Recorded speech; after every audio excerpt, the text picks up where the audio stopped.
오늘은 마태복음 5장 27절로 37절 말씀 가지고 간음 그리고 이혼 그리고 서원에 대해서 말씀을 나누겠습니다. 오늘은 산상수훈 네 번째 시간입니다. 첫 번째로 마태복음 5장 27절로 30절 간음해서는 안 된다. 첫 번째 데 들어가겠습니다. 오늘 그 말씀은 세 가지의 내용이 이렇게 섞여 있는 그런 내용이에요. 그래서 너무 좀 이렇게 단락이 너무 짧아서 어쩔 수 없이 세 가지를 한꺼번에 말씀을 나누겠습니다. 첫 번째 대지로 5장 27절로 30절 간음해서는 안 된다. 1번 27절 간음해서는 안 된다고 본래 삶에게 구전되어진 것을 네 삶은 들었다. 구약에서 간음하지 말라고 언급한 겁니다. 그런데 우리는 그저 간음하지 말라 이렇게 알고 있죠. 특히 이제 그 십계명에 보면은 전부 다 명령조로 썼습니다. 간음하지 말라, 도둑질하지 말라, 내 이웃의 것을 탐내지 말라, 전부 말라 그랬어요. 그 말라라고 하는 게 그게 명령어인데요. 명령어라고 하는 것은 어떤 걸 누구한테 이렇게 시켜야 될 때, 그리고 급박한 상황일 때 명령어를 씁니다. 그렇지 않고는 하나님도 명령어를 쓰지 않습니다. 그게 그 십계명을 주실 때가 그렇게 급박한 상황이 아니에요. 네. 그리고 하나님은 그렇게 명령하기를 좋아하시는 분이 아닙니다. 근데 종교라는 미명 아래서 번역하는 과정에서 그거를 명령어로 바꿔놓으면은 강도가 좀 세지잖아요. 네. 그리고 메시지를 전달하는 사람도 또 우리가 성경을 읽을 때도 그것이 좀 강렬한 메시지를 준다 해서 명령어로 그걸 바꿔놓은 것 같은데, 그러다 보니까 하나님을 곡해하게 되는 거예요. 하나님은 결코 법을 제시합니다. 법을 제시하는 거예요. 이게 법이라는 것은 말라가 어떻게 법입니까? 그냥 명령이지. 말라는 명령이에요. 법은요, 논리와 이치에 적합한 얘기를 서술하는 거예요. 간음해서는 안 된다. 그렇죠. 간음해서는 안 되죠. 그러니까 간음하지 말라는 얘기는 무슨 말이냐면 간음하는 일이 비일비재하다는 얘기예요. 그럴 때 이제 명령을 쓰겠죠. 어떤 법칙을 지금 법을 제정하는 거예요. 간음해서는 안 된다. 빨간불이 켜졌을 때는 건널목을 건너서는 안 됩니다. 이렇게. 근데 빨간불이 켜졌는데 건널 때 건너지 마세요. 그렇게 얘기하잖아요. 명령이에요. 그러니까 하나님은 이렇게 자주 명령하는 분이 아니다 하는 것을 기억을 하시고, 헬라어로는 모이큐어라고 그래요. 다 같이 모이큐어. 예, 이게 간음하다는 단어인데, 구약에는 출애굽기 20장 14절 간음해서는 안 된다. 나프. 간음이라는 단어는 나프, 간음하다가 나프라는 동사예요. 그게 이제 제정을 했습니다. 법을 제정을 한 것이고, 레위기 20장 10절에는 남자가 남의 아내와 간음하였으면 그의 이웃의 아내와 간음하였으니 그 간부와 음부를 죽도록 죽일지니라. 간음하였으니 간부, 음부, 이게 전부 다 간음하다는 단어예요, 이 단어가. 그래서 간부, 간음하다의 형용사, 남성 형용사, 음부, 여성 형용사. 간음하는 남자, 간음하는 여자 이렇게 되겠죠. 그걸 다 죽이라는 거예요. 그러니까 간음이라고 하는 것은 혼자 간음할 수 없어요.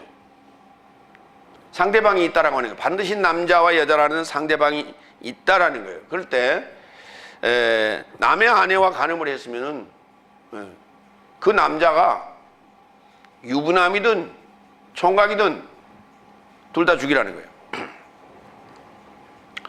잠언서 6장 32절. 그러면 왜 간음을 하는 거? 여기는 진단에 대해서 간음하는 그 속성, 어떤 경향인가 하는 걸 설명해 놨어요. 여인과 간음하는 자는 마음이 부족한 자요. 마음이 허해서 그래요. 그 마음이 가득 부요하게 차 있는 자는 가늠하지 않는다니.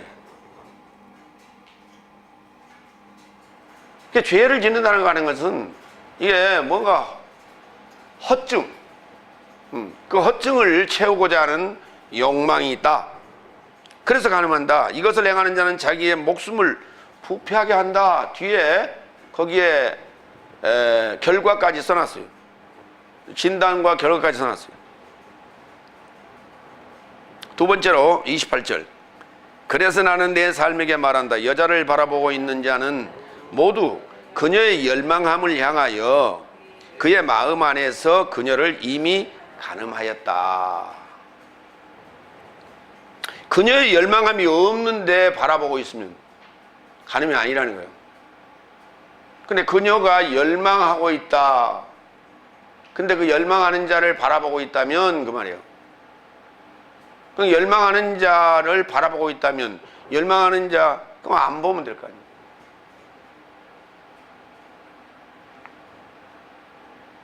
보다가 여자가 열망을 하면 눈을 돌리면 될 거 아니에요. 그래서 그 유대인들은 이렇게 길을 가다가 여자가 보이면 눈을 감고 걸어 갔다는 거예요. 그럼 설교자는 어떻게 하라는 얘기예요? 여기 여자 성도들이 계시는데 남자들만 보고 설교하라는 얘기요? 아니면 뭔 선 보고 하라는 얘기예요?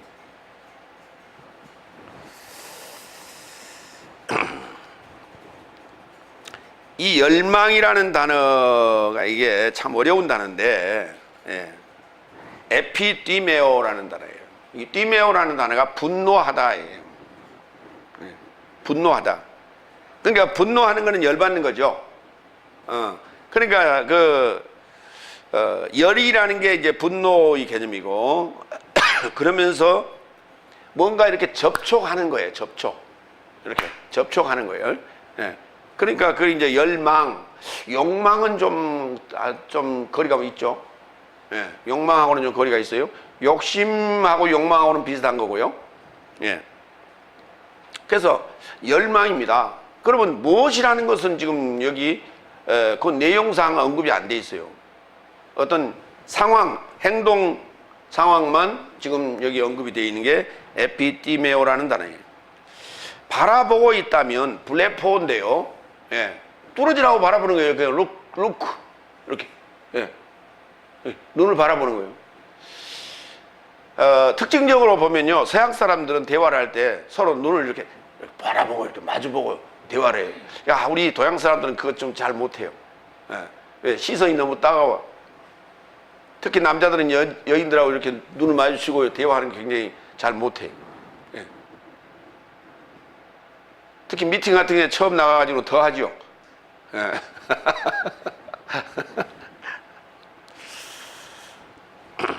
그러니까 어떤 열망, 아니 이게요 참 애매한 소리예요. 여자들이 어떻게 하는 표정을 가지고 있으면 열망하는 거예요? 응? 간혹 TV에 여자들 배우들 출연해가지고 무슨 섹시하게 한번 표정 한번 지어봐라. 그런 표정을 바라보고 있을 때 그게 그렇다는 얘기입니까? 보통 여자들만 이렇게 보면은 그래요? 여자들이 혀를 이렇게 한번 싹 돌리고 그런 건 아니잖아요. 그런데 이미 그렇게 바라보고 있다면 이미 마음에 벌써 가늠을 했대요. 야, 참 어려운 얘기예요, 정말. 그러면 여러 가지 상황을 우리가 좀 보자고요. 창세기 39장 6절로 8절. 요셉과 보디발의 아내와의 관계 얘기입니다. 창세기 39장 6절로 8절. 주인이 그의 소유를 다 요셉의 손에 위탁하고 자기가 먹는 음식 외에는 간섭하지 아니하였더라. 요셉은 용모가 빼어나고 아름다웠더라. 그 후에 그의 주인의 아내가 요셉에게 눈짓하다가 동침하기를 청하니 요셉이 거절하며 자기 주인의 아내에게 이르되 내 주인이 내 집안의 모든 소유를 간섭하지 아니하고 다 내 손에 위탁하였으니. 그래서 내가 열심히 한 것뿐이요.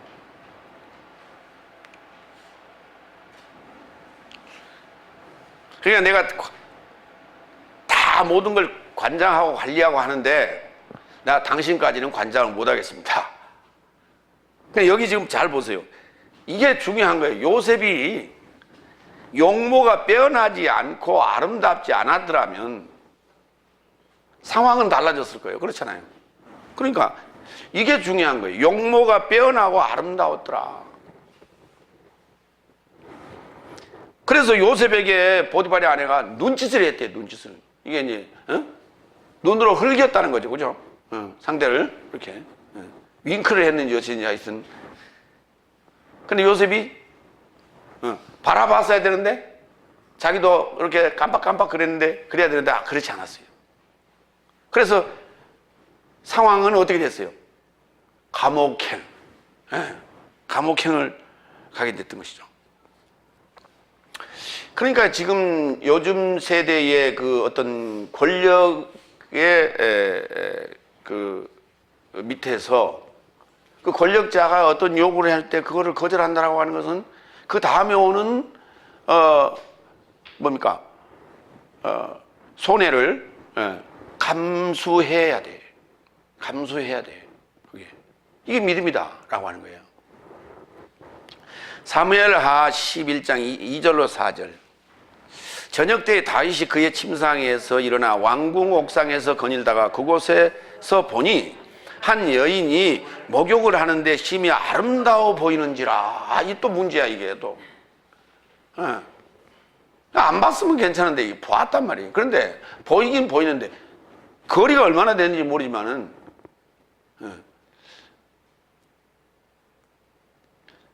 여인이 목욕을 하고 있는 모습을 보면요 다 아름다워 보여요. 예. 왜냐하면 그렇게 가까운 거리, 왕궁하고 가까운 거리라면 문을 닫았을 거예요. 그렇죠? 근데 여인도 참 문제는 문제. 왜 문을 열어놨는가? 다윗이 사람을 보내 그 여인을 알아보게 하였더니 그가 아뢰되 그는 엘리암의 딸이요 햇사람 우리아의 아내 밧세바가 아닙니까? 참 자세히도 알아왔어요.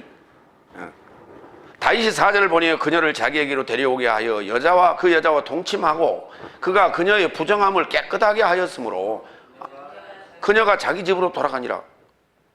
아니 동침을 했는데 그가 그녀의 부정함을 깨끗하게 했다는 거예요. 목욕까지 시켜줬나 보죠.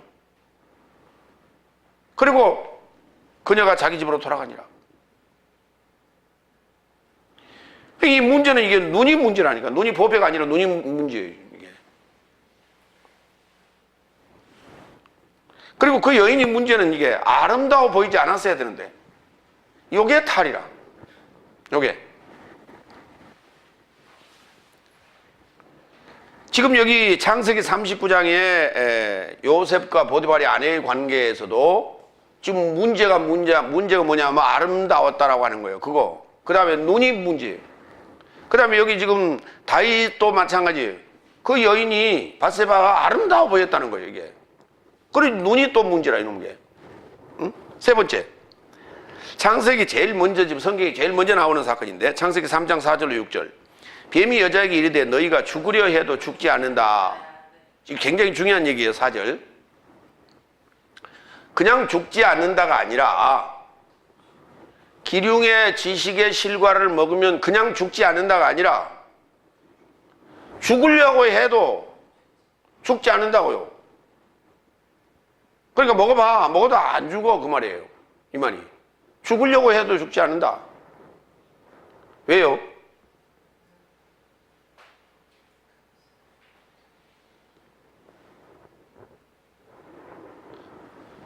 지금 보세요. 아담과 하와를 영생의 존재로 만들어 놨다면 그건 먹어도 안 죽어요. 그렇지 않습니까?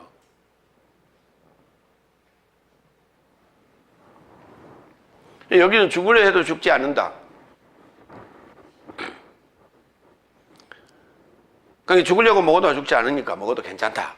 너희가 그것을 먹는 날에는 너희의 눈이 밝아져 전능자를 소망하는 사역같이 같이 되어 좋고 나쁨을 알게 된다. 하하. 여기 또 눈이 문제예요. 눈이. 여자가 그 나무를 본즉 또 보았어요. 먹음직도 하고 지혜롭게 할 만큼 탐스럽기도 한 나무인지라 여자가 그 나무를 따먹고 그 열매를 따먹고 자기와 함께 있는 남편에게도 주매 그도 먹었다. 간음 사건입니다. 인류 최초의 간음 사건입니다. 다른 지식을 받은 거예요. 이거 실과를 따먹는 게 이게 무슨 뭐 이게 사과냐, 뭐 복숭아냐 이런 문제가 아니라니까요. 네. 그런 얘기가 아니고 지식의 실과예요. 지식의 실과, 지식의 결실. 이 지식의 결실을 먹었더니 눈이 밝아졌어요. 눈이 뻥 뜨인 거예요. 지식이 들어오면 당연히 눈이 뻥하고 열리죠. 그러니까 벌써 말을 듣는 순간 어땠어요? 말을 듣는 순간 보암직도 하고 먹음직도 하고 지혜롭게 할 만큼 탐스럽게 보였다니까요. 그렇게 보였어요. 딱 듣는 순간. 예. 우리가 유혹에 넘어갈 때 그렇잖아요.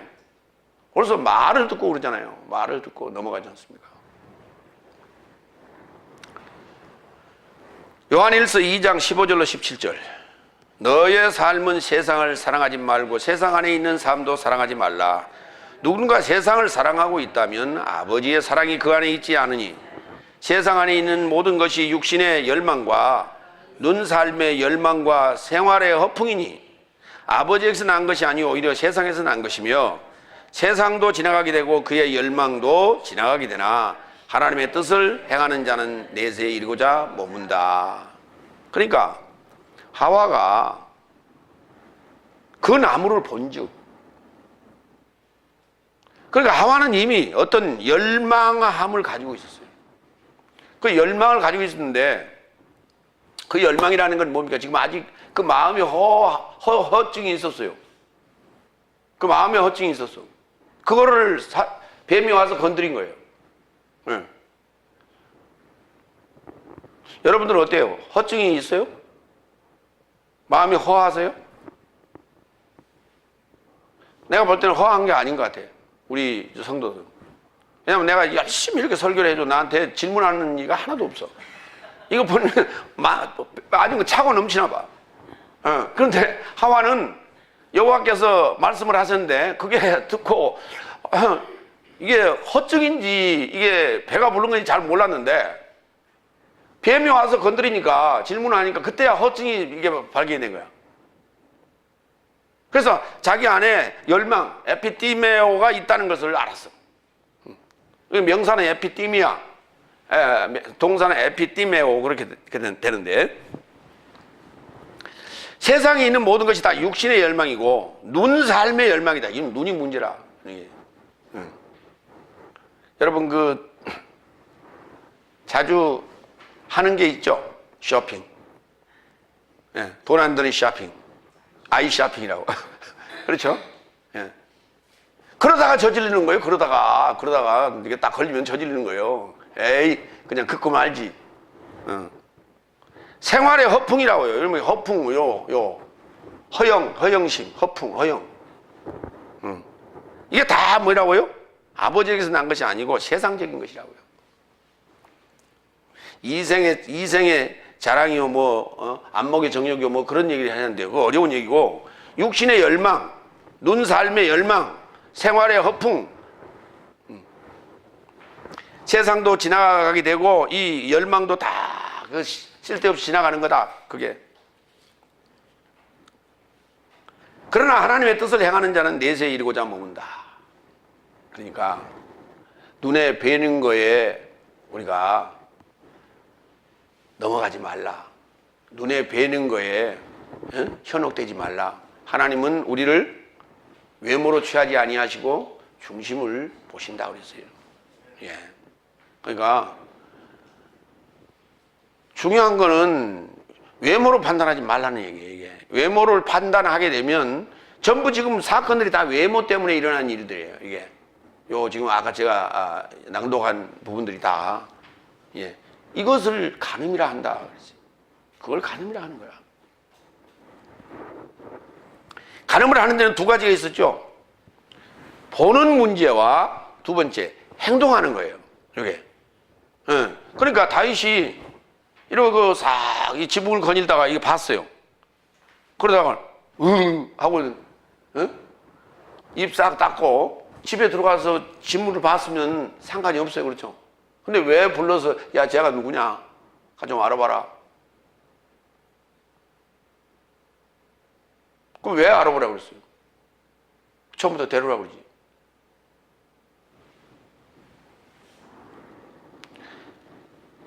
요 선이 문제라니까 이게.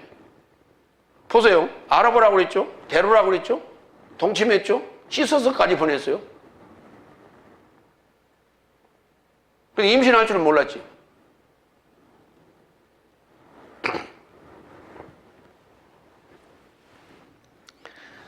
그래서 세 번째 29절. 그래서 내 오른 눈이 너를 실족케 하거든 너는 그것을 뽑아내어 너로부터 던져라. 왜냐하면 그것이 너와 동반하고 있으니 내 지체 삶의 하나가 파멸하고 내 몸 전체가 지옥에 이르고자 던져지지 않게 하려 합니다. 예. 남자들은요 남은 할 눈이 하나도 없어요. 다 뽑아야 돼. 솔직히 말해서. 예. 눈 옵달모스라고 하는데요. 그러니까 가늠하게 하는 이게 실족한다는 게 뭐냐면 가늠하게 하는 거예요 이게. 야 그러면 소경들은 좋겠다. 못 보니까.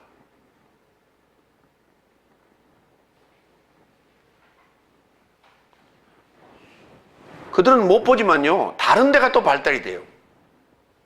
네. 촉감과 요 후각 요게 발달이 됩니다. 그 사람들. 제가 시골에 있을 때 어떤 분이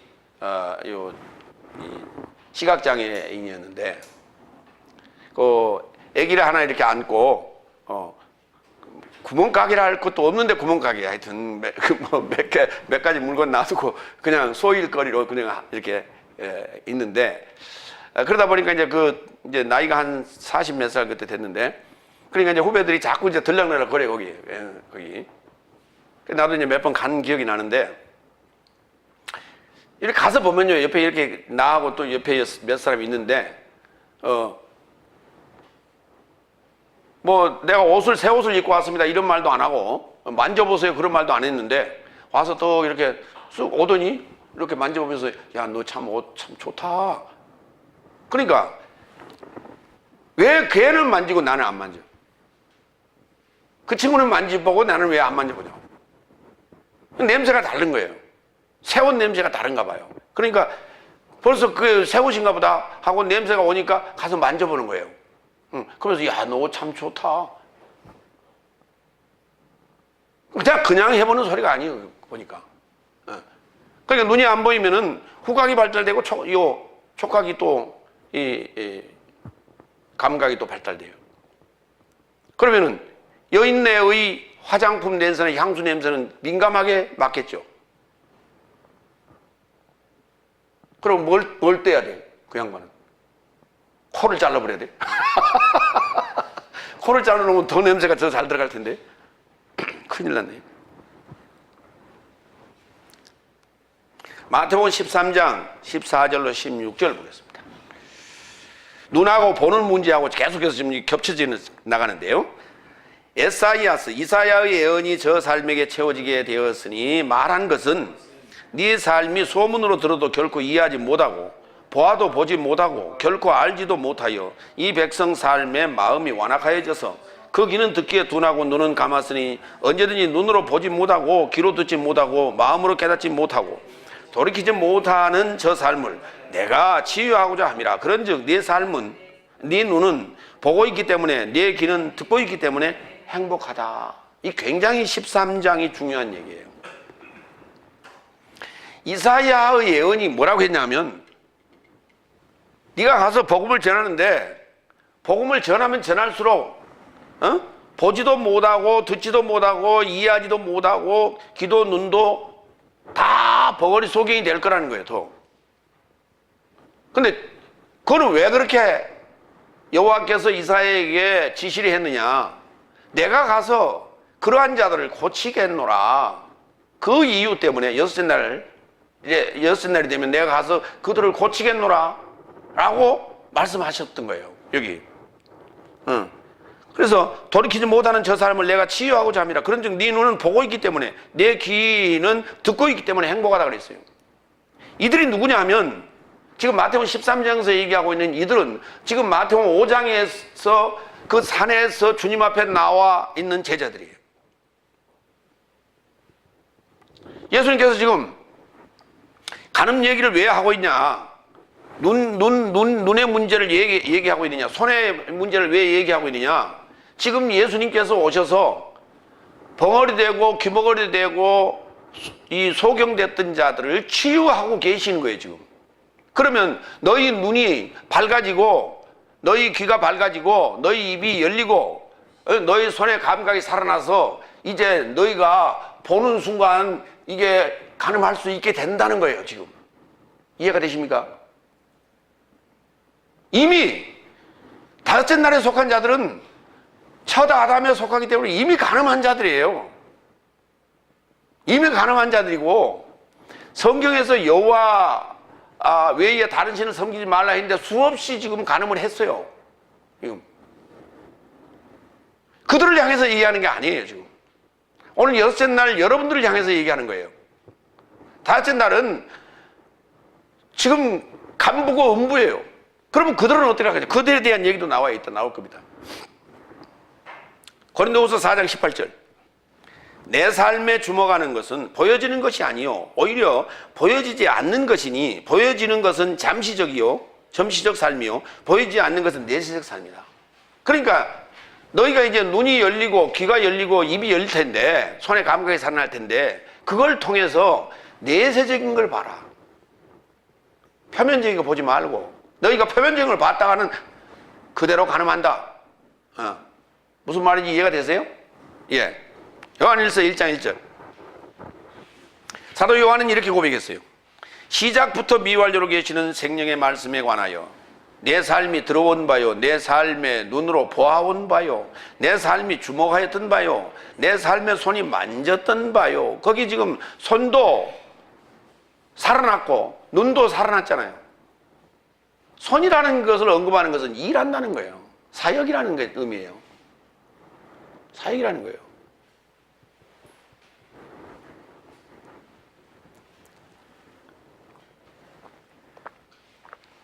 생명의 말씀에 대하여 보고 주목하고 만져봤다는 거예요. 요 성경책에 있는 요 말고 요 성경 이거 안 만져본 사람 누가 있어? 이거 안 본 사람 누가 있어? 요 속에 감춰져 있는 그 비밀. 그러니까 이러한 눈이 돼야지. 요한일서 1장에 언급한 사도 요한과 같은 눈이 돼야지. 눈이 열렸다고 해서 그때 우리 앞에 보이는 것은 뭐요? 첫사람 하와과 아담에게 보이는 것은 좋고 나쁨의 지식의 실과였어요. 오늘 우리에게 보이는 가시적인 것들은 뭘까요? 다섯째 날이에요. 그 다섯째 날을 보는 순간 다섯째 날에 미혹되어서 빠져버리지 말라는 거예요. 그래서 그를 잠언서는 음부라고 명하고 있는 거예요. 계시록에서는 그를 큰 창녀라고 얘기하는 거예요. 그게 그들은 화려합니다. 그들은 아름답습니다. 그들은 돈이 있습니다. 명예도 있습니다. 지식도 있습니다. 거기에 빠지지 말라. 거기에 홀리지 말라. 거기에 빠지면 죽는 거예요. 이게 산상수훈 시작에서 5장 3절에 제 일성이 뭐예요? 거지가 영으로 행복하다 그랬잖아요. 이게 지금 지금 그 같은 얘기야 다. 거지가 영으로 행복한 거예요. 내가 지금 이 가시적인 눈을 지금 예수님께서 열어준 게 아니잖아요. 가시적인 눈을 열어준 게 아니에요. 영적인 눈을 열어줬어요. 영적인 눈을 열어줬는데 그들이 가서 이제 구분이 되고 분별하는 대상은 누구예요? 5날과 6날의 구분이라는 거예요.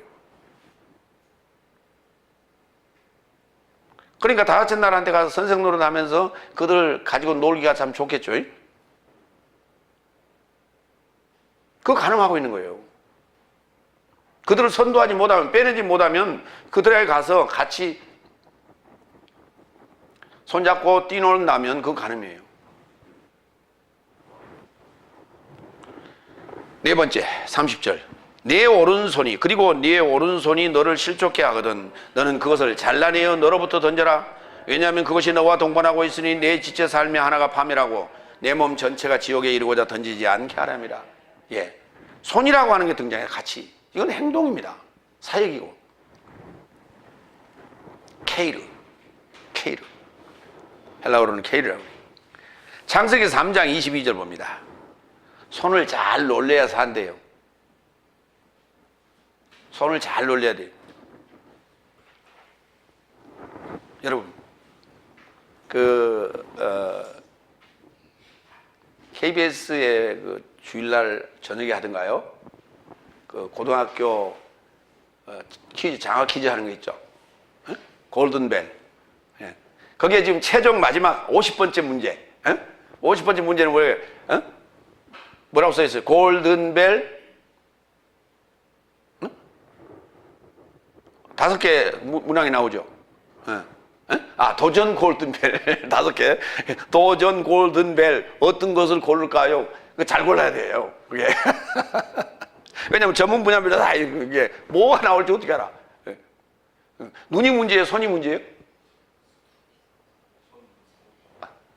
손이 가요, 손이 가. 손이 이게 잘 가야 돼, 그렇죠?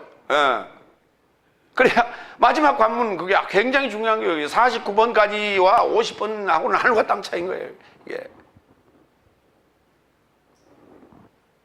그래서 그걸 딱 골라내야 돼. 그 어디가 쉬운 문제가 들었는지 나에게 적합한 문제가 들었는지 어떻게 알아? 알 방법이 없어요. 손이 중요해. 창세기 33장 22절. 여호와께서 전능자를 소망하는 사역으로 말씀하시되 보라 이 사람이 좋고 나쁨을 알기 위한 내 사역에서 나온 하나같이 되었으니 이게 한날 같이 되었다 이 말이에요. 그의 손을 보내 대면하여 생명나무 열매도 따먹고 영생하겠다 하시고. 예.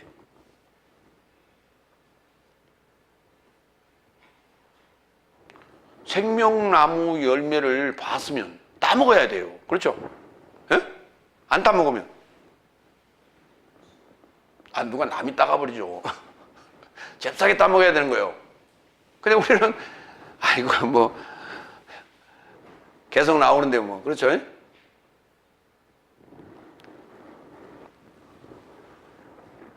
마태복음 26장 23절로 24절. 거기 소제목 제가 뭐라고 써놨어요?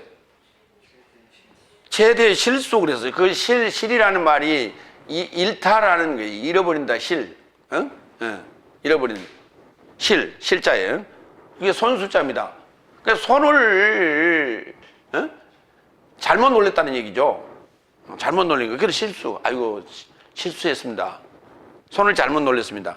그러자 그가 답변하여 말씀하시되, 예수님께서 답변하여 말씀하시되 나와 함께 이 그릇 안에 손을 넣는 그가 나를 넘겨줄 것이니라. 그 정도 했으면 손 넣지 말아야지. 실로 인자는 그의 기록된 대로 가거니와 그러나 그로 말미암아 인자가 넘기게 되는 그 인간에게 화로다. 이 인간이 차라리 탄생되지 않았으면 그에게 좋았을 것이니라. 가룟 유다를 얘기하는 거예요. 이게 손버릇이 문제라고요. 원래 손버릇이 안 좋았어요. 예수님도 알고 계셨어요. 헌금교회 늘 이렇게 손 넣어서 이게 훔쳐가는 거 알고 있었어요. 이게 손버릇이 안 좋아요. 그날도 지금 그 손버릇이 여전히 또 지금 이게, 그 얘기를 했는데도 이게 습관이 돼서 또 들어오는 거예요. 그렇죠? 얼마 전에 뉴스를 보니까 미국의 그 도널드 트럼프가 손버릇이 좀 이상하대요. 이렇게 원탁에 쭉 이렇게 이렇게 원탁이 아니라 이렇게 쭉 앉았잖아요. 옆에 딱 옆에도 앉고 이렇게 앉았는데 그러면 자기만의 공간 앞에 이렇게 다 명패도 있고 그 다음에 그 물잔도 있고 그 탁탁탁 나눠놨잖아요. 이 양반이 보니까 딱 가더니 물잔을 쑥 밀더니 명패를 갖다 저만치 밀더니 옆에 사람 물잔을 또 옆에 씩 밀더니 자기 영역 표시하는 거예요. 자기 영역. 그 습관이에요. 이게 손버릇이 이게. 그러니까 지금 몸에 배이는 게 아예 지금 그게. 그래서 요새 지금 우리 사우스 코리아를 자꾸 뭐 얕잡아 보고 흔들잖아요 지금. 사드 배치 그게 한 1조 되는데 그거 돈 내라는 거예요. 아니 누가 우리가 뭐 갖다 달라고 그랬어요? 가져오지 말라 하는데도 갖다 줘놓고는 그걸 돈 내라고 그러고. 그러니까 야가 지금 보면 이게 아니면 말고 하고 툭 던져보는 뭐 이런 스타일이 있어 이게 그게 야 보면. 그러니까 이것도 옆에 싹 밀어보고 그 양반이 또 이제 안 볼 때 싹 밀었으면 어떻게 할까요? 그러니까 그분이 그러더라고요. 옆에 여기 오니까 이만큼 밀리니까 자기 서류를 갖다 이만큼 땡기대. 이 손버릇이 나쁜 사람들이 있어요. 그럼 참 못 고칩니다. 참 못 고쳐. 여자들 손버릇 나쁜 자들은 이게 이마이 포켓 이거 굉장히 많이 특히 서양 쪽에서는 좀 많이 나와요. 이 월남 치마 입고 다니는 사람들 조심해야 돼. 넓은 치마 입고 있는 사람들 이 허벅지 사이에다가 이런 고무 밴드를 끼워가지고 거기다가 양주가 한 병씩 양쪽에 2병 들어가요. 비싸거든. 그런 것만 훔치러 다녀요.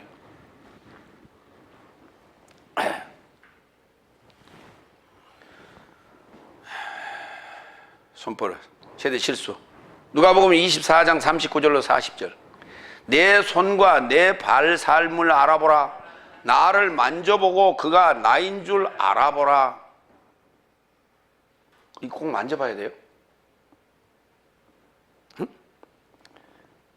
아니 여러분 3년 반 동안 제자들이 예수님의 손과 발을 몇 번 만져봤죠?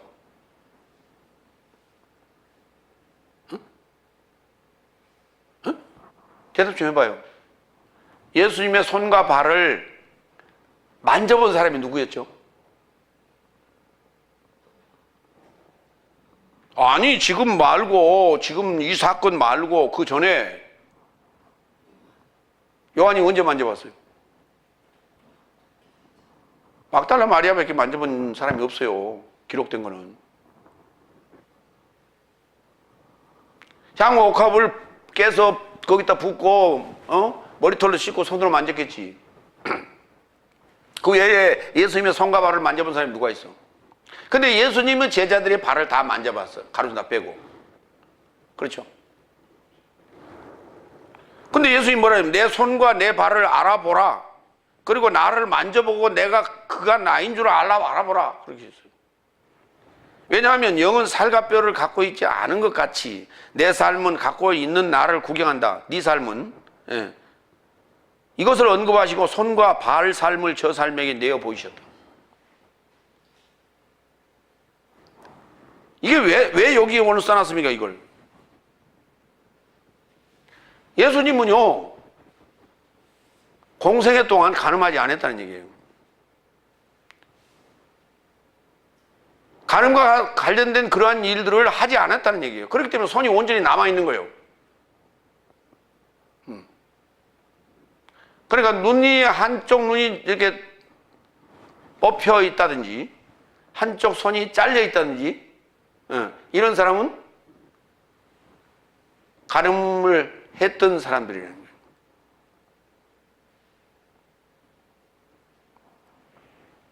거예요. 그런데,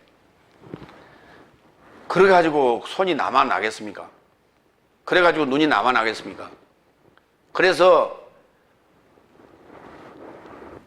처방을 하셨는데 야고보서 4장 8절에 이렇게 써놨어요. 하나님에게 접근하라. 그리하면 그가 내 삶에게 접근할 것이다. 죄인 삶이여 손 삶을 깨끗이 하라. 두 목숨 삶이여 마음 삶을 성결하게 하라. 손 씻는 걸 생활화해라. 매우 중요한 거예요. 손 씻는 걸 생활화해라. 그렇지 아니하면 그 손에 모든 세균들이 묻어서 이게 입 안으로 들어온다고, 몸 안으로.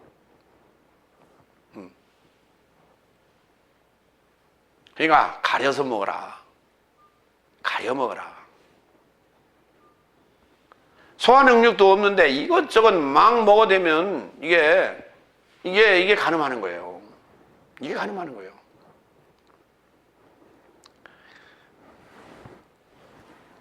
우리 스타우로스 그 연구원에 제일 위험한 시기가 6개월 차입니다. 첫 학기. 요 첫 학기 6개월 차에 제 입에서 이런 얘기가 나옵니다. 아무개 씨는 어떠어떠하고 아무개 씨는 어떠어떠하다를 제가 이렇게 소개를 간혹 합니다. 그러면 그걸 소개를 하면 듣는 사람들은 어때요? 호기심이 발동하죠. 그렇잖아요. 호기심이 발동하는데 그 들어가 봐야 돼요? 안 들어가 봐야 돼요? 대개는 들어가 보겠죠. 그렇죠? 그러니까 안 들어가 본 사람은 탈이 없어요. 그래서 들어가 본 사람은 상당수가 배탈이 나요. 왜? 그게 그 시간이 짧은 순간에 배탈이 나요. 긴 시간에 배탈이 나는 것이 아니라 짧은 순간에 배탈이 나요. 그러니까 그게 자기는 지금 와 이거래 그러고 간단 말이에요. 그쪽으로 가버려. 그럼 나는 지금 그 얘기를 왜 해줬을까? 그 몇 분들을 왜 소개했을까? 그거 가지 말라고 소개했죠. 가지 말라고 소개를 했는데 그래 가버려.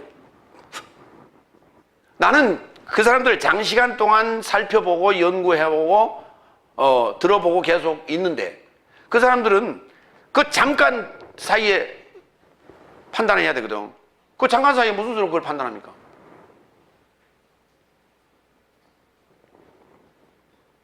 나를 판단하는 시간보다 짧아요. 그런데 넘어가.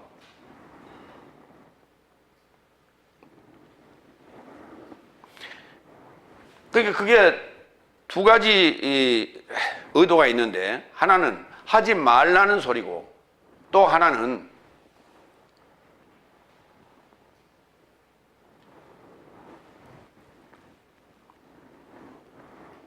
그게 좋으면 일찍 떨어져라. 2학년 중간쯤에 떨어지지 말고 1학년 1학기 때 아예 떨어져라.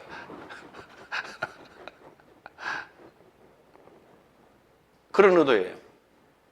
그런데 그 의도에 1번에 걸린 게 아니라 전자에 걸린 게 아니라 후자에 걸려요.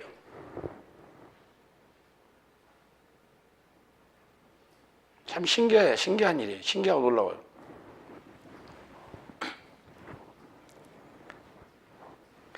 오늘 지금 이 부분을 왜 예수님께서, 여기 지금 이 예수님께서 부활하시고 나서 제자들에게 나타나서 내 손과 발을 이렇게 만져보고 알아보라 했느냐.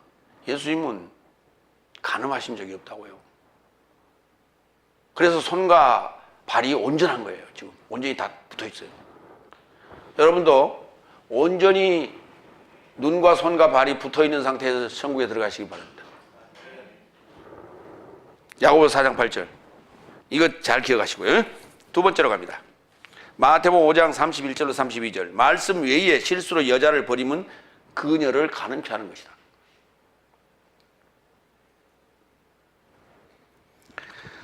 아니 여러분 31절 한번 읽어봐요. 다섯 번째.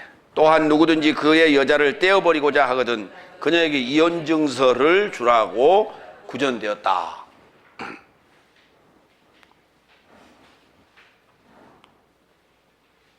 여러분, 그 이혼할 때 이혼 증서 줘요? 응?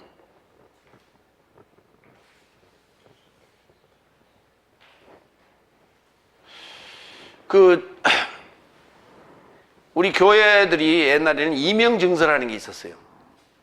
이쪽 교회에서 저쪽 교회로 옮길 때 우리 교회에 있었습니다 하고 그걸 이렇게 떼주는 겁니다. 그걸 이명 증서라고 하는데, 그래서 이제 그게 이제 이혼 증서에 해당되는 건데, 실제 이혼을 할 때는요, 이혼 증서를 줄 이유가 뭐가 있어요? 호적에 다 나와 있는데, 그게 몇 월 며칠 날 법원에서 가정법원에서 여차여차해서 다 써 있다고. 그 이혼 증서라고 하는 단어, 증서는 아니에요. 이게 증서는 따로 있어요. 증서는 따로 있고, 그 이혼이라는 단어가 아포스타시온인데, 아포라는 그 분리하다라는 전치사와 히스테미, 서다라는 동사의 합성어예요. 그러니까 분리해서다, 갈라서다, 갈라섬 이런 얘기예요. 이혼은 뭐라고요? 갈라섬.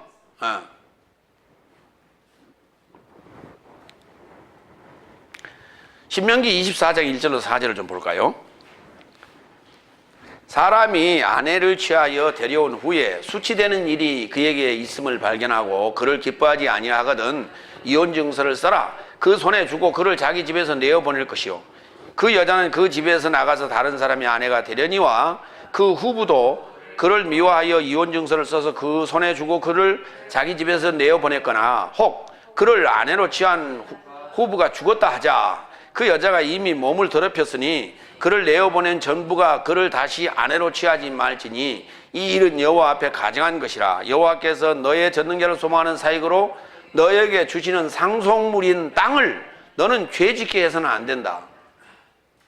여호와께서 젖는결을 소망하는 사익으로 우리에게 주시는 상속물이 뭐냐? 땅이랍니다. 요 상속물이 여성이고 땅도 여성인데 이게 뭐냐? 이게 아내예요. 이게 여자.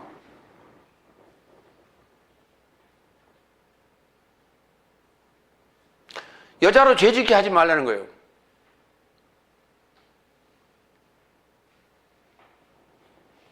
그래, 우리나라 속담에 그런 말이 있죠. 여자와 그릇은 밖으로 내돌리지 마라. 깨진다. 그러면 결국은 남자 책임이라는 얘기 아닙니까? 남자 책임이라는 얘기예요. 그런데 땅이 어떻게 죄를 짓습니까? 죄 짓는 문제라는 거예요. 이게 죄 짓는 문제. 그러니까 여러분이 지금 구약에서 율법서에서 기록된 내용들을 보면 그것은 우리의 생활과 관련된 이야기 같이 보입니다. 실제 그랬고. 그런데 율법을 받을 때, 그런데 그것이 신약에 와서 적용될 때는 다른 이게 발전된 입장, 영적인 개념으로 이해를 해야 된다는 거예요. 그게 오늘날 지금 보세요. 교회 다니는 그 성도님들 중에 이혼하는 사유가 여기 신명기 24장 1절에 있듯이 수치스러운 일이 있거나 아니면 예수님께서 말씀하신 것처럼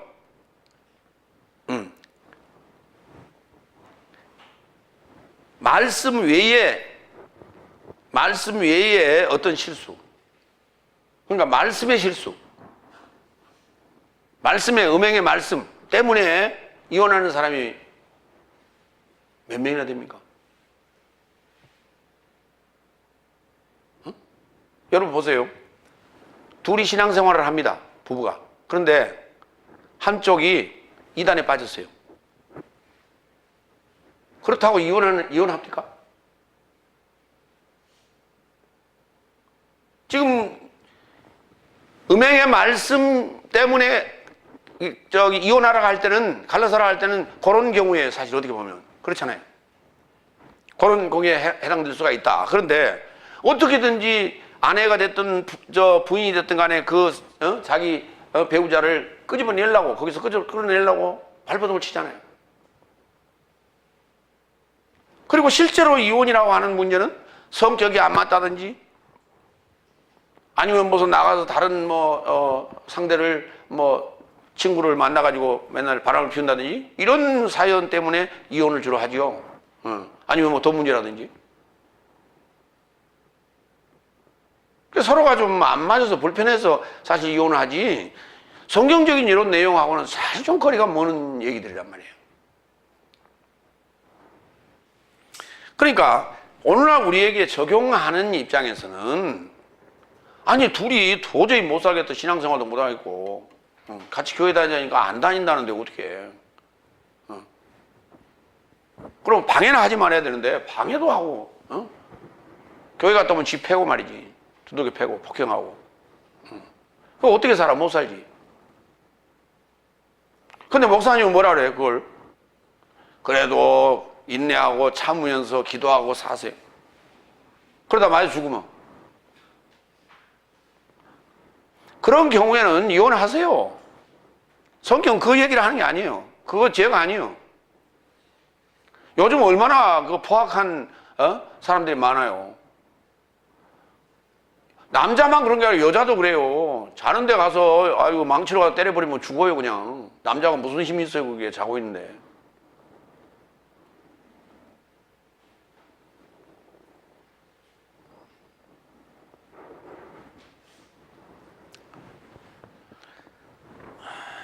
여섯 번째 32절.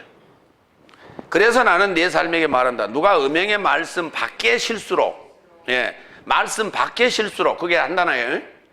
말씀 밖의 실수로 그의 여자를 떼어버리고자 한다면 그녀를 간음하게 하는 것이다. 그러니까 말씀 밖에 음행의 말씀이 아니면은 밖의 실수는 절대 뭐 하지 말라? 갈라서서는 안 된다는 얘기죠.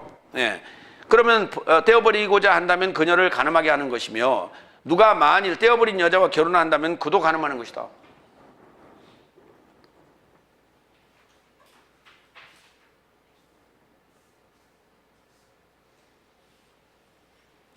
아니 내가 떼어버렸는데 그 여자와 누구하고 그 여자를 누가 데리고 살든 나하고 뭐 상관이 있어 없어? 상관해요 안 해요? 전 남편이 야 걔는 안 되지 걔한테 왜 가냐? 그렇게 얘기합니까? 당신하고 나하고는 남남인데 왜 탔지? 너 탔지? 그러잖아요. 근데 여기는 지금 버리면 여자를 버려서 그 여자가 음행의 말씀이 아닌 경우에 버렸을 경우에 그 여자와 결혼하는 그 남자도 간음이라는 거예요.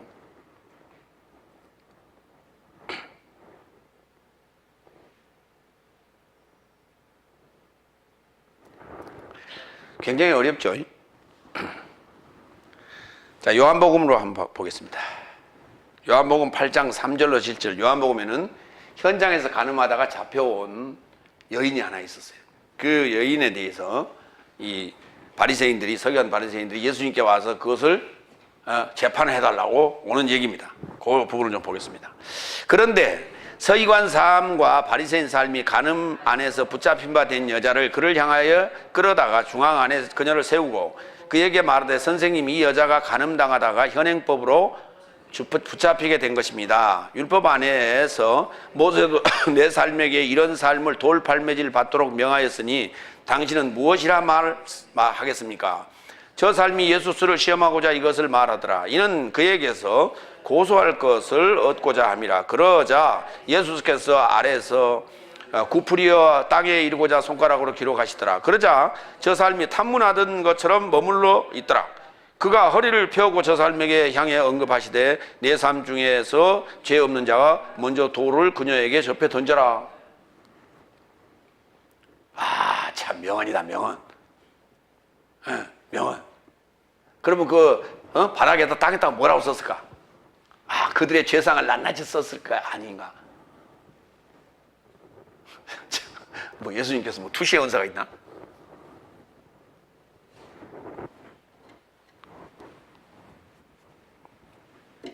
이 사건을 보면요, 아까 우리 신명기에서 얘기할 때 간음하는 남자와 간음하는 여자를 둘 다 죽이라고 그랬잖아요. 그런데 오늘 여기 보면은 간음을 당한 여자는 있는데 간음한 남자가 없어요. 그렇잖아요. 그러니까 이게 육체적 간음이 아니라는 것을 알 수 있죠. 이게 아니에요. 육체적 간음이면 반드시 뭐가 있어야 돼? 간음한 남자가 있어야 되는데 없어요. 그건 놓쳤다는 얘기예요.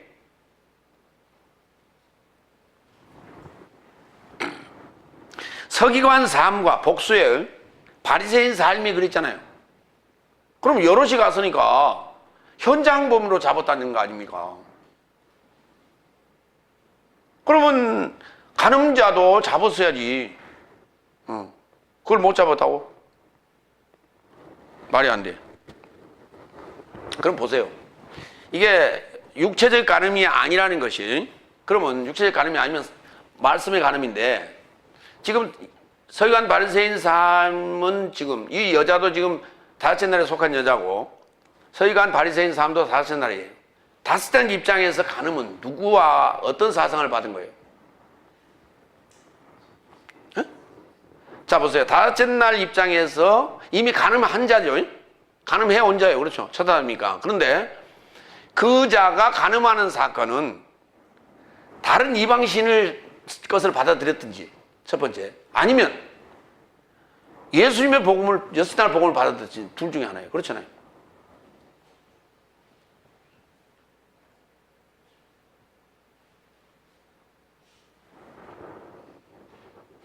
근데 예수님, 그러니까 너희들은 지금 너희들이 이미 간음한 자야. 너희가 간음한 남자야, 간부야. 얘를 타단할 이유가 뭐 있어? 너희 아내인데, 너희 성도지, 이 여자가. 네가 관리 잘못한 거지. 그래, 죄 없으면 한번 돌로 쳐봐라.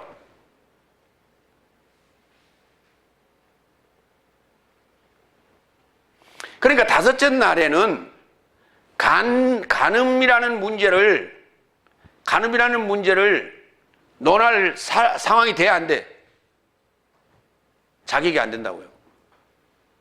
자격이 안 되는 거예요. 아시겠어요? 그러니까 여섯째 날부터 간음이라는 문제를 구별할 수 있는 거예요. 그걸. 그리고 간음죄를 적용할 수 있는 거예요. 지금. 여섯째 날부터. 그러면 예수님께서는 율법을 강화시킨 거예요. 율법을 채우신 거예요. 지금 이게 채우시는 거예요. 강화시키는 거예요. 에? 아니, 얘기해봐. 예수님께서는 율법을 더 강화시켰죠. 마음으로 가는 것까지 얘기했잖아요. 그렇죠? 그러니까 율법은 지킬 수 있다고 그래요? 없다고 그래요? 없다고 그러죠. 그러면 예수님께서 율법을 강화했다면 더 강화했으니까 더 지킬 수 없죠. 그래서 폐지론을 얘기하는 거예요. 그래서 그렇게 보니까 십자가에서 예수님께 율법을 폐했다. 율법을 폐하러 온 게 아니라 율법을 채우러 가셨다고 분명히 그랬는데.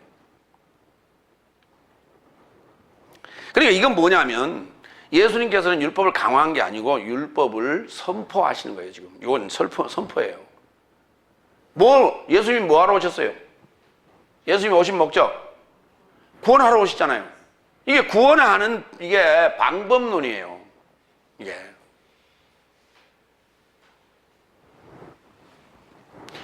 그러니까 이미 마음에 간음하였으면 이걸 뽑아버리라. 그 마음 자세를 가지고 있다면 너는 음행의 죄를 지을 수 없다.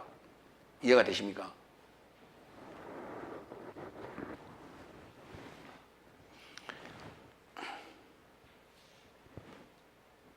지난번에 언젠가 내가 얘기했던 사건이 하나 있었죠.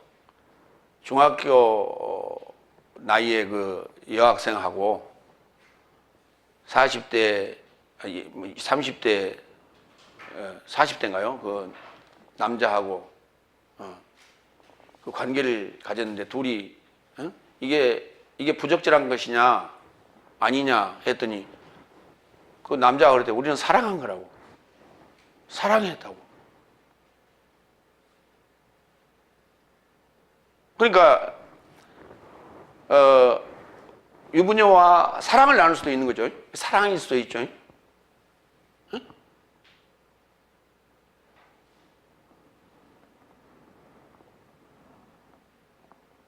사랑이 아니지. 그러니까 이제 무슨 말이냐면, 이제 그 얘기를 왜 제가 했냐면, 지금 우리 다섯째 날을 우리가 다섯째 날에 달을 바라보고 있다 그 열망에 우리가 빠져버리면 우리가 가늠하는 게 되는 거예요. 그렇죠? 그러니까 우리가 이제 다섯째 날을 사랑하면 되는 거 아니에요. 그렇죠? 그 다섯째 날은 지금 다섯째 날은 남편이 있어 없어? 에? 있잖아요. 남편이 있잖아요. 남편이 있는데 그를 사랑하면 가늠이죠. 에? 그러니까 사랑해버리면 되죠.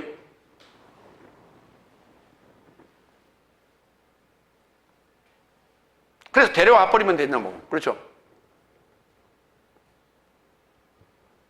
근데 그것을 여호와께서는 다윗을 용서를 해줬잖아. 그 죄를 물어야 되지 않습니까? 근데 죄를 용서를 구했단 말이에요. 해결했다고 다윗이. 나단이 와서 그 얘기를 하니까, 그걸 지적하니까. 그래서 결국 이제 밧세바가 낳은 첫째 아이는 죽고 둘째 아이가 솔로몬인데 이렇게 되는 거예요. 그게 이제 해결하는 개념이에요. 그러면 육신적인 얘기를 제가 하는 게 아니고요. 지금 영적인 얘기 하는 거예요.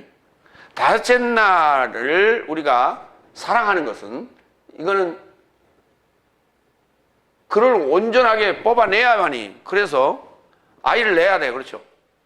아이를 생산할 수 있을 때까지 가란 말이에요. 그러면 그건 사랑인 거예요. 그렇죠? 우리에게는 그 임무를 준 거예요, 지금.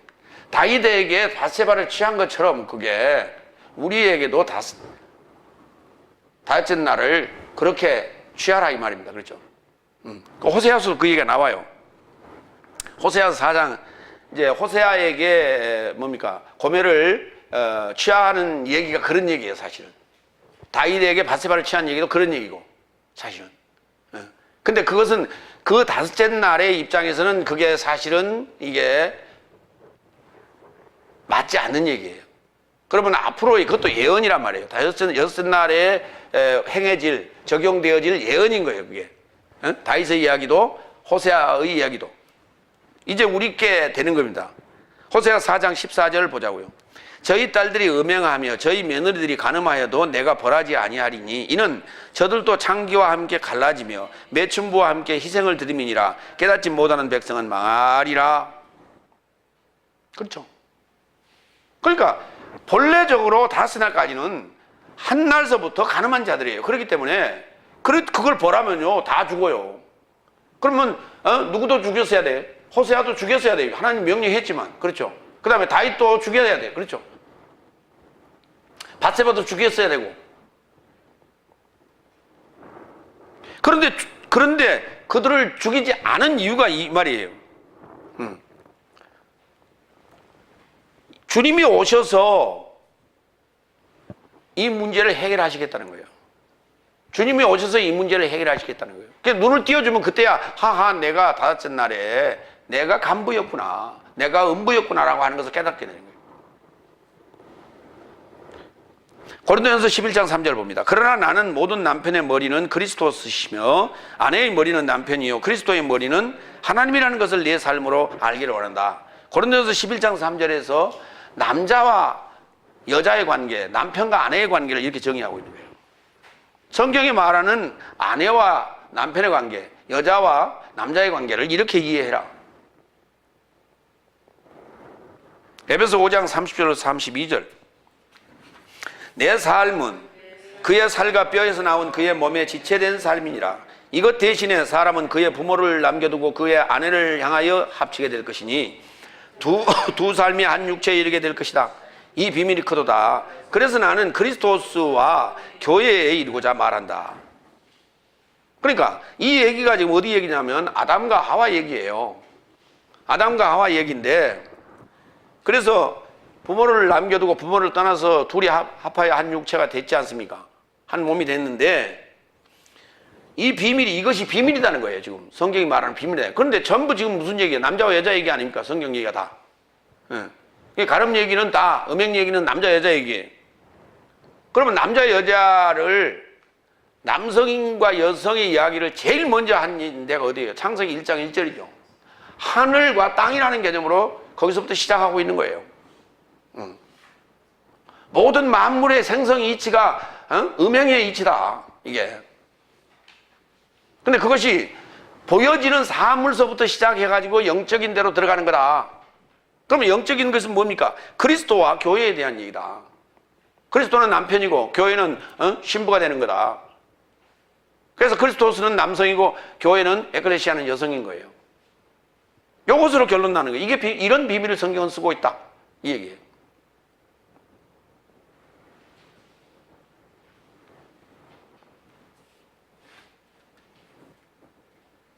그러니까 우리는 지금 여섯째 날에 입장이 됐다면 또는 일곱째 날에 입장이 됐다면 부지런히 고매를 어때요? 데려와야죠. 응? 고매를 취해야 돼. 그렇죠? 아니 호세아서 읽어보면요. 호세아 입장에서 한번 봐봐. 그 음란한 아내를 취하라. 이게 참나. 왜 이런 이상한 소리를 써놨을까? 그 음란한 아내면은 여자면 어디 가면 있어요? 몸 파는 여자겠죠. 몸 파는 여자. 그 몸 파는 여자를 데려다가 아내로 삼으래. 액면 그대로 보면요. 이거 말이 되는 소리입니까?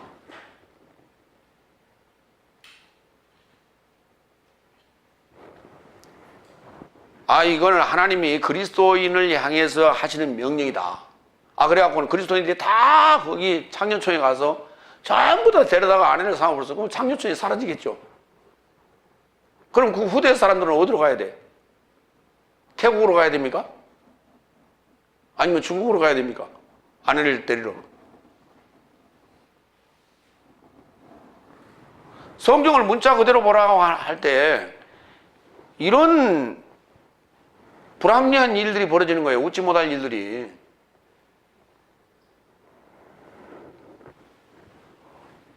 세 번째, 서약해서는 안 된다.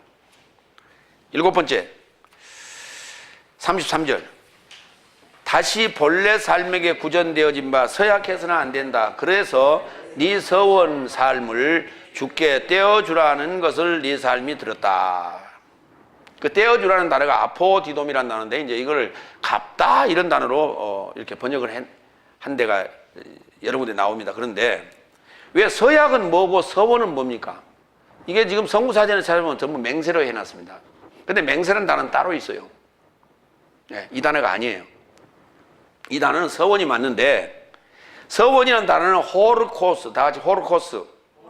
이 호르코스 앞에 에피가 붙었어요. 에피라는 것은 연결하다, 접촉하다라는 건데 서원에 접촉을 하면 그게 헌맹세가 됩니까? 여러분, 우리 개혁성경은 그걸 헌맹세라고 해놨어요. 개혁성경은 그런 게 아니고 단어사전에도 그래놨어요. 그걸. 그러면 거기 헌맹세 하지 말라고 그랬으면 그럼 맹세는 하라는 얘기예요?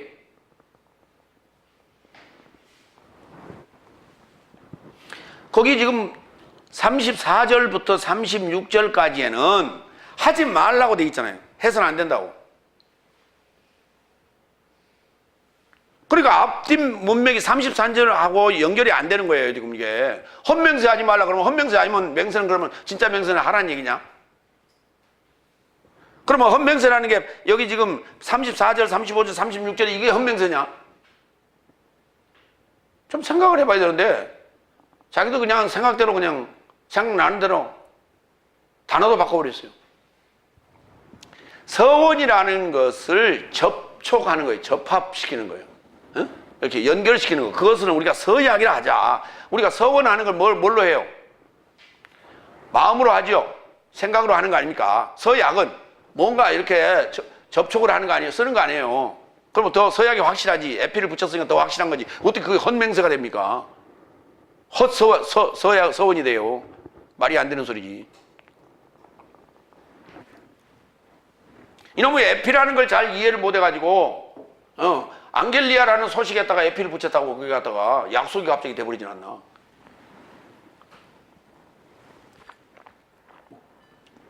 그래서 내가 화나서 말이지. 열받아가지고 내가, 이 헬라어를, 이 원어를 공부한 거 아니에요. 그래서, 전치사 때문에. 에피라고 하는 것은 영어의 on과 같다. on. 전기, 우리 전원 스위치에 on, off 있죠? 여기도 on, off 있잖아. 이러면 off죠? 소리 안 나오죠? 이러면 나오죠? 예, 이게 on이라고. 이게 거짓이요? 헛맹세요? 이게 헛이요? off가 헛이지. on이 어째서 헛이 됩니까? 서약해서는 안 된다. 서원 삶은 주께 떼어주라 갚으라 라고 구전되어 있다. 민수기 30장 2절 겁니다. 사람이 여호와께 서원하였거나 마음을 제어하기로 서약하였거든 파약하지 말고 그 입에서 나온 대로 다 행할 것이니라. 그러니까 함부로 말하지 말라고요. 함부로 말하지 말라고.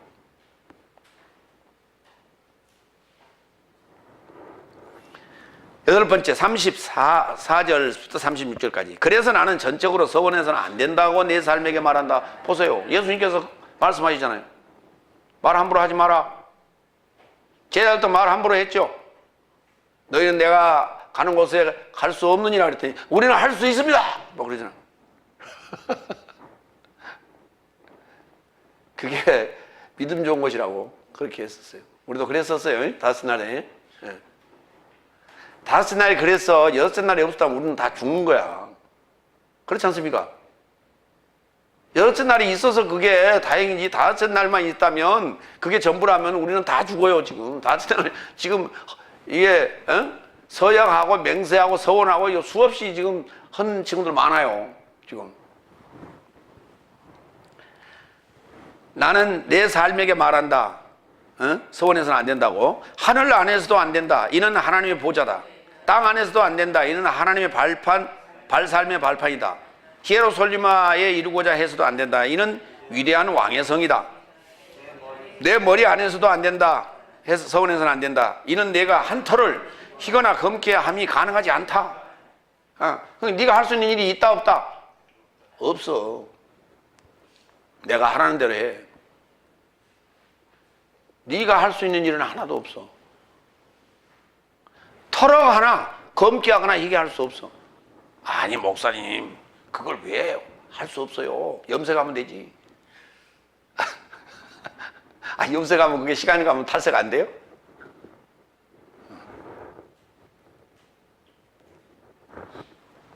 사도행전 7장 48절로 50절.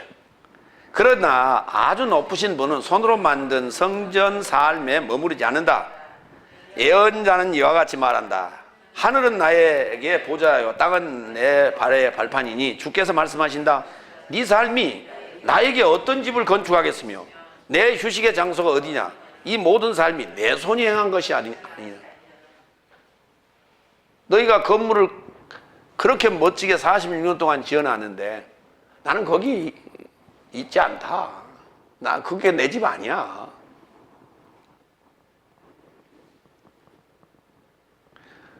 내 손으로 지은 집에 나는 있지 남의 손으로 지은 집에 내 안 가. 그래서 어떤 이는 자기 손으로 집 손수 지는 사람도 있어요. 시골에서.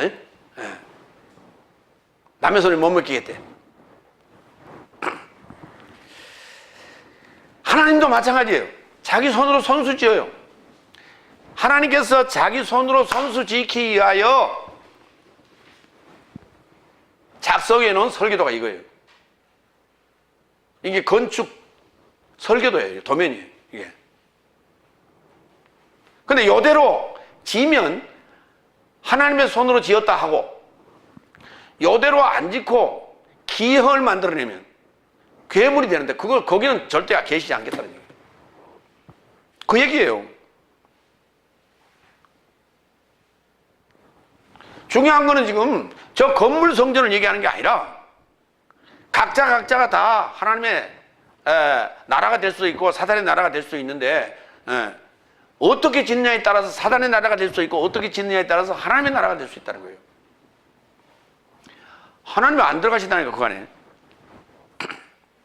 그러니까 집을 보고 들어가시고 집을 보고 안 들어가시고 하는 게 아니고 그 안에는 계시질 않아요. 요 설계도로 앉으면 그 안에는 하나님이 안 계세요. 그러니까 설교라는 게 그만큼 중요한 거예요. 하나님의 집을 짓고 있느냐 나의 집을 짓고 있느냐예요. 예. 설교자를 추종하게 되면 그건 자기 집이에요. 설교자 집이에요. 하나님 집이 아니에요. 하나님은 그렇게 집지라고 명한 적 없어요. 그건 자기 마음대로 지어요. 그러니까 하나님이 오셔서 나오라 그래도 안 나와. 우리 목사님 못 가게 하는데요? 안 나와. 그 목사님 집이지 그게 하나님의 집이 아니라니까. 히브리서 12장 21절로 24절 모세도 눈앞에 펼쳐진 것이 이렇게 무서워서 나는 심히 두렵고 떨린다고 말하였다. 그러나 네 삶은 시온산과 살고 계신 하나님의 성과 하늘에 연결된 예루살렘과 천사와 무한 삶과 축제와 하늘 안에 기록된 장자 삶의 교회와 모든 삶의 심판자 하나님과 완전해진 의로운 영삼과 새 언약의 중보자 예수와 아벨보다 더 낫다고 말하는 뿌림의 피에 접근하는 것이다. 이게 예루살렘이에요. 예루살렘. 하늘과 땅은 보좌요 발판이기 때문에 그래서 그걸로 가지고 그 안에서 서원해서는 안 된다고. 자, 무슨 말이냐면 보세요. 예? 이게 지금 여기가 지금 하나님의 집 아니에요, 그렇죠? 성전. 이게 하나님의 성전. 그리고 저기 하늘이고 여기 땅이다. 그러니까 저거는 하나님이 보좌고 이건 하나님의 발등상이니까 이걸로도 안 되고 이걸로도 안 돼. 그 얘기 하는 게 아니라니까. 옛날에 우리가 그랬죠. 옛날에 우리 많이 그랬어, 그렇죠? 너 아빠가 좋아, 엄마가 좋아? 아빠가 좋아요. 얼만큼 좋아? 하늘만큼, 땅만큼 이러잖아요. 그 말이 무슨 말이냐면 해석을 하면 이런 얘기예요. 내 온 몸으로 사랑합니다. 좋아합니다. 이 말이거든. 왜? 내 안에 하늘과 땅이 있으니까. 내가 하늘과 땅이라고, 내 안에. 예. 이것이, 요 하늘과 땅이 결국은 히에로솔리마, 이고, 예루살렘이고, 그 말이에요. 그건 왕의 성이고, 하나님의 보좌와 발등상이고, 왕의 성이고, 그러니까 그거 안에서는 하지 말라는 거예요. 그러니까, 네가 하는 것 자체가 지금 하늘 안에서 하는 거고, 땅 안에서 하는 거예요, 지금. 네 입으로 나온 그 말 자체가. 내 손가락으로 이렇게 했다고 이게 된 게 아니고, 이 얘기가 아니고, 이 손가락으로 이렇게 했다고 이게 한 게, 네 입으로 나오면 그게 하늘 안에서, 땅 안에서 맹세하는, 서약하는 것이고, 서운하는 거예요, 그게.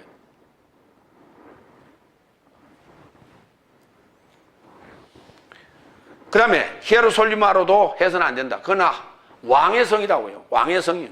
하나님의 성이라는 거예요. 그러면, 머리 안에서도 안 된다 그랬죠. 머리가 뭔데요? 고린도전서 3장 21절로 23절. 그처럼 아무도 사람 안에서 자랑하지 말라. 봐, 자랑하지 말라고 그랬잖아. 모두가 내 삶의 소유이기 때문이다. 바울이나 아볼로나 게바나 세상이나 생명이나 사망이나 현재 것이나 기대하는 것이나 모두가 네 삶의 소유다. 맞죠? 그래서 네 삶은 그리스도스의 소유이며 그리스도스는 하나님의 소유다고요. 다 하나님의 것이요. 너 머리에서 발끝까지. 근데 뭘로 가지고 네가 서원을 하고 뭘로 갚겠다는 거예요?